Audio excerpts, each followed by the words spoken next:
So I just had a frank and constructive meeting with Prime Minister Netanyahu. I told him that I will always ensure that Israel is able to defend itself, including from Iran and Iran-backed militias such as Hamas and Hezbollah. From when I was a young girl, collecting funds to plant trees for Israel, to my time in the United States Senate and now at the White House, I have had an unwavering commitment to the existence of the State of Israel, to its security, and to the people of Israel. I've said it many times, but it bears repeating. Israel has a right to defend itself, and how it does so matters. Hamas is a brutal terrorist organization. On October 7, Hamas triggered this war when it massacred 1,200 innocent people, including 44 Americans. Hamas has committed horrific acts of sexual violence and took 250 hostages. There are American citizens who remain captive in Gaza. Sagi Deko Hen, Hirsch Goldberg, Poland, Idan Alexander, Keith Siegel, Omer Nutra, and the remains of American citizens Judy Weinstein, Gad Haggai, and Itai Hen are still being held in Gaza. I have met with the families of these American hostages multiple times now, and I've told them each time they are not alone, and I stand with them. And President Biden and I are working every day to bring them home.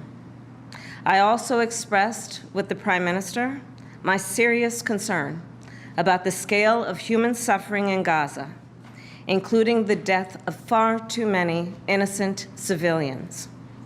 And I made clear my serious concern about the dire humanitarian situation there, with over 2 million people facing high levels of food insecurity, and 500,000 people facing catastrophic levels of acute food insecurity.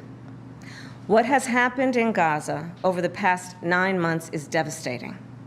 The images of dead children and desperate, hungry people fleeing for safety, sometimes displaced for the second, third, or fourth time.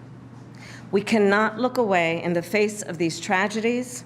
We cannot allow ourselves to become numb to the suffering, and I will not be silent.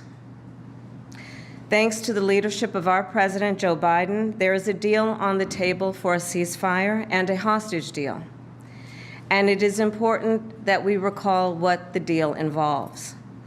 The first phase of the deal would bring about a full ceasefire, including a withdrawal of the Israeli military from population centers in Gaza. In the second phase, the Israeli military would withdraw from Gaza entirely, and it would lead to a permanent end to the hostilities. It is time for this war to end, and end in a way where Israel is secure, all the hostages are released, the suffering of Palestinians in Gaza ends, and the Palestinian people can exercise their right to freedom, dignity, and self-determination. There has been hopeful movement in the talks to secure an agreement on this deal. And as I just told Prime Minister Netanyahu, it is time to get this deal done. So to everyone who has been calling for a ceasefire, and to everyone who yearns for peace, I see you and I hear you. Let's get the deal done so we can get a ceasefire to end the war. Let's bring the hostages home, and let's provide much-needed relief to the Palestinian people. And ultimately, I remain committed to a path forward that can lead to a two-state solution. And I know right now it is hard to conceive of that prospect, but a two-state solution is the only path that ensures Israel remains a secure, Jewish, and democratic state, and one that ensures Palestinians can finally realize the freedom, security, and prosperity that they rightly deserve. And I will close with this then. It is important for the American people to remember the war in Gaza is not a binary issue. However, too often the conversation is binary, when the reality is anything but. So I ask my fellow Americans to help encourage efforts to acknowledge the complexity, the nuance, and the history of the region. Let us all condemn terrorism and violence.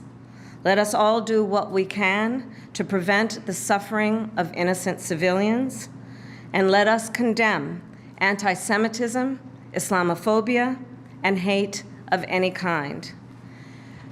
And let us work to unite our country. I thank you. Madam President. Thank you.